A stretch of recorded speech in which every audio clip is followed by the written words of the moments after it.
I had come across, just regular news feeds, papers. I hadn't even heard of Alex Jones yet. I was probably 2 months into my investigation in 2002, and I come across this 71 megabyte real player file on a file share network where, the quality was horrible, the audio was off, and still, me and my roommate are sitting there watching this with our jaws dropping, and I remember immediately after that film, I'm like, I need to prove this wrong. And I started going into, what he said about Oklahoma City, the 93 World Trade Center bombing, of course 9/11, and I was able to easily verify 90+% of that. And what was really scary to me was Section 802 of the Patriot Act that literally said you didn't have to commit a crime, you just had to think about committing a crime, and you could be a potential terrorist. And now they've really come full circle with all these DHS documents, the MIAC report, the Fusion Center documents, the new drills they're going to be running this summer, NLE 09. It is off the charts, and unfortunately, Alex Jones is correct, and that's why I'm sitting here tonight. I thank you for the call, Eric. Have you seen this yet, Joe, the Cyberbullying Prevention Act? Well, I did through you guys. You turned me on to it. Yeah, it is absolute insanity. We have become, I'm using the term soft because our society is just so willing to say, okay, we need to pass laws so we don't hurt people's feelings, and the internet hurts a lot of young people's feelings, so maybe we should regulate it or get rid of it altogether. This is absolute insanity, and it allows them a venue to say, that's why we need to get rid of the Alex Jones channel. And, Rupert Murdoch's out there saying, the internet's not going to exist the same way in a few years, and right now the Senate is discussing how they're going to save the newspapers. Why does the Senate have to save the newspapers, Joe? Well, I think this is a part of a larger issue, and that is something I've kind of formulated over the years, that when the government, the Senate, the House, the administrations that come and go with the presidency, when they recognize how much they can tax people and how much they can abuse us collectively and how little we fight back, it's just like, come on, they're gonna lay it on deeper and thicker and bigger and worse, because they say, well, look at what they put up with before, and I think that's what's going on. Yeah, absolutely. They push us a little bit and we just go back, and then they push us again and we keep going back. When are we going to stand our ground? When are we going to step up to the plate and say, hey, you're not going to push me around anymore? But if we do that, we might be violent terrorists. From sovereign citizen movements to tax resistance movements to, violent anti-war extremism, because again, anti-war activists are terrorists. They use such broad language in this, and the only people that they don't seem to go after in this latest DHS document, and it says right here, this product provides definitions for key terms that phrases are often appear in the DHS analysis that address the nature and scope of the threat of domestic non-Islamic extremism poses to the United States. So they are admitting this isn't for Al-Qaeda, this is for you, the American citizen. And everybody is so mesmerized by thinking, oh, the DHS was set up to protect us from Al-Qaeda and the evil terrorists. And that's not why it was set up. And that's why it kind of disgusts me when Representative King gets on Lou Dobbs' show and says, oh, this must be a rogue element. This is the third DHS document that has become public in less than 6 weeks saying the same exact thing. This is obviously a concerted effort and anything but rogue, Joe. Well, I'm glad you brought that up, because I was listening. I think that was when you and Alex was on today, when you had King, that clip from King. Mm-hmm. And I was like having the same thoughts that you were. It's like he's acting like, oh, this is terrible to have this aberration going on, or, well, DHS wasn't formed for this purpose. It's like, yes, it was, dude.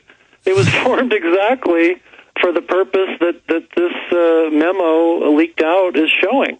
And the only reason we know is because it leaked out, and the only reason they retracted it because it leaked out. This is a document from the end of March, so this was a live document for over a month, and they act like, oh, we never authorized this document. But when you go down and you read the warning, it says, hey, this is unclassified, but it's for official use only, and it may be exempt from public release even under Freedom of Information Act requests. We don't want this in the hands of media or, individuals outside of law enforcement. So, of course, this is a document that they approved. Exactly. And I know I'm so happy that you guys are beating the drum every day to show people, the American people, that DHS and TSA and all these things are there to hammer on us.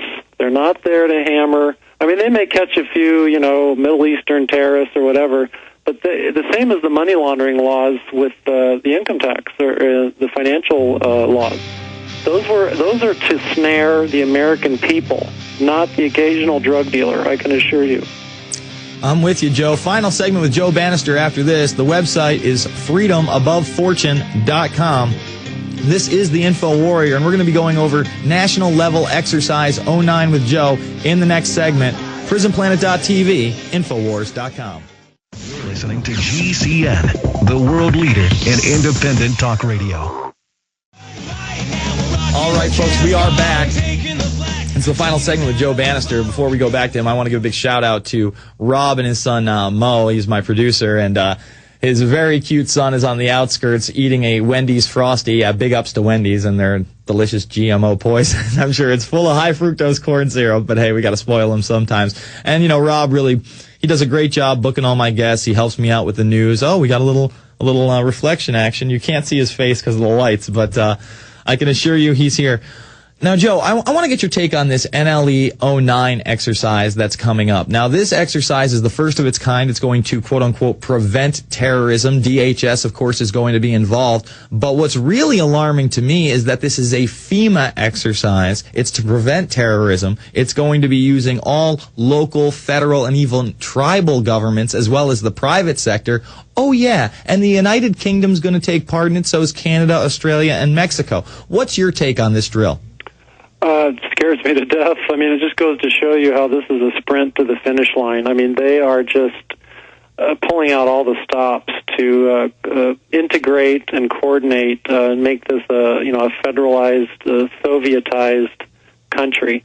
And so this is evidence of that. And I'd encourage your listeners to get out there and educate as many law enforcement people as they can. Your listeners must either have a relative who's in law enforcement or a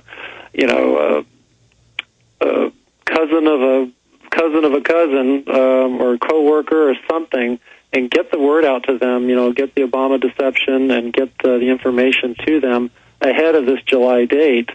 And then that way, when they see this stuff going on or they actually participate in it, they'll be able to do it with their eyes wide open. But it is scary. I mean, it's to think it's coming here in the middle of the summer. I'm just amazed at how quickly they're advancing this agenda. Yeah, absolutely. That's a great point. They are advancing this agenda at a huge pace, and what's really interesting about this is that they're going to use these fusion centers during the drill, and these fusion centers are, of course, a product of DHS. And they're saying, well, the terrorist attack occurs in another country, and then there might be some terrorist attacks here because we don't know what the outcome of this drill is going to be. We're not having a predetermined drill. We're going to have these multiple terrorist attacks possibly going off. And what this is going to be an excuse for is a mass spying drill on the American people, if not a quarantine drill, if not a live terror exercise. We can only hope that they won't try to pull off a false flag. I don't think they would do one with such a public exercise, especially one that we reported on. But when you look at 9/11, in the summer before 9/11, they're running all sorts of drills, including Amalgam Virgo, which bin Laden was on the cover. They hijack an airplane out of Alaska and they ram it into the Capitol building, all with a red and blue team scenario. And then you fast forward to the morning of 9/11,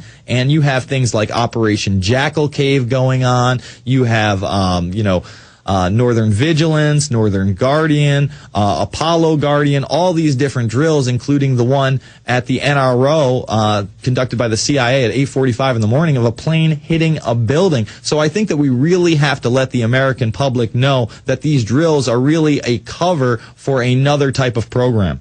Well, maybe what you guys could do is, it's not short notice, but I mean, get all the listeners to get out there with InfoWar signs, whether it's on cardboard or something fancy, and get out on the street corners and, are they going to shut down the First Amendment during these drills? Because get people out there, and as the tanks roll by, at least you'll have your InfoWars placards and signs and flyers, and use it as an opportunity to educate even more people. And on top of that, I think people should arm themselves with their greatest weapon, and that's your camera. Let's film this. Let's put this on YouTube. Let's give them another reason to shut down the internet. I thank you so much for joining us, Joe. The website is freedomabovefortune.com. We're going to be back after this, taking your calls. We're also going to go to this Max Kaiser clip where he tells it like it is about the economy. This is the Info Warrior. I've got a little blog. It's called theinfowarrior.com, and you can see me live right now at Infowars and PrisonPlanet.tv. Home game.